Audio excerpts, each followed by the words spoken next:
বন্ধুরা, আপনারা তো সবাই জানেন মালদ্বীপের মন্ত্রীদের দ্বারা খারাপ করা ব্যবহারে মালদ্বীপ আর ভারতের সম্পর্ক প্রায় শেষ করে দিয়েছে। বা বলতে পারেন আজকের দিনে ভারত মালদ্বীপের মাঝে যে বাইলেটারাল সম্পর্ক সেটা সব থেকে খারাপ স্তরে চলে গেছে। যদিও এই সমস্ত কিছু ক্রেডিট মালদ্বীপের মন্ত্রীদের দেওয়া উচিত, যারা সময়ের আগে রাজনীতিতে ঢোকে আর জোশের বশে হুঁশকে হারিয়ে ফেলেছে, আর তারা ভারতের সাথে শত্রুতাকে করে নিয়েছে। এই জন্য বলা হয়ে থাকে রাজনীতিতে একজন লেখাপড়া জানার ব্যক্তির থেকে বেশি অনুভবী ব্যক্তির ক্ষমতা বেশি কাজে আসে। যাই হোক, এই সবকিছু হওয়া এখনো পর্যন্ত 70 ঘন্টায় পার হয়নি, সেখানে মালদ্বীপে একটির থেকে বড় একটি ঝটকা পেয়ে যাচ্ছে। প্রথমে ভারতের লোক মালদ্বীপে বয়কট শুরু করে, হাজারো সংখ্যায় লোক মালদ্বীপের ভেতরে থাকা বুকিংকে ক্যান্সেল করে।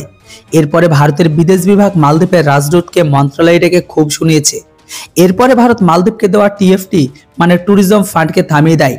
এখন আবার এটাও শুনতে পাওয়া যাচ্ছে যে আইসিসি মানে ইন্ডিয়ান চেম্বার অফ কমার্স, মানে যারা ভারতের ব্যবসা সংগঠনের সব থেকে বড়, তারা অ্যাপিল করেছে যে সবাই যেন মালদ্বীপের ট্যুরিজম স্পটকে প্রমোট করা বন্ধ করে দেয়।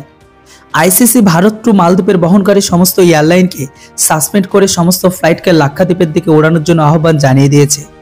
সিক্স ট্রাভেলের চেয়ারম্যান সুভাষ গোয়েল জানিয়ে দিয়েছে যে আপনারা সমস্ত ফ্লাইটকে এখন মালদ্বীপের বদলে লাক্ষাদ্বীপ আর আন্দামান নিকোবর দিকের দিকে নিয়ে যাবেন।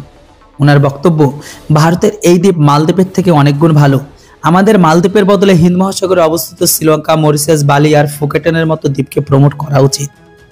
ভালোভাবে দেখলে আপনারাও বুঝতে পারবেন ভারতের প্রাইভেট এজেন্সি মালদ্বীপকে এক হাত নিয়ে তাদের কমজোর জায়গাগুলোকে ধরতে শুরু করেছে। যদিও মালদ্বীপের লোক তাদের বীজকে নিয়ে অনেক অহংকার, কিন্তু পুরো মালদ্বীপকে চালানো ভারতকে নিয়ে ঘৃণা ছড়ায় তারা। এদের ভারত থেকে ফ্রিতে রেশন চাই, জল চাই, সবকিছু চাই, কিন্তু ইন্ডিয়ানদের তাদের দেশে একদমই পছন্দ করে না।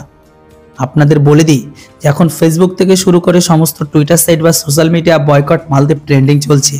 আর কিছু কিছু জায়গায় তো মালদ্বীপ ভারতের ক্ষেত্রে ব্ল্যাকলিস্টও হয়ে গেছে। হয়তো আপনারা 2-1 দিনের মধ্যে দেখতে পাবেন মালদ্বীপের ট্যুরিজম স্পট একদম খারাপ রেটিংয়ে পৌঁছে গেছে। তো বন্ধুরা, এবার আপনারা বলুন, যেমনটা আমরা চীন, পাকিস্তান আর কানাডাকে গোটা বিশ্ব থেকে আলাদা করে দিয়েছি, ঠিক তেমনটাই ভাবে আমাদের মালদ্বীপের সাথে কি করা উচিত?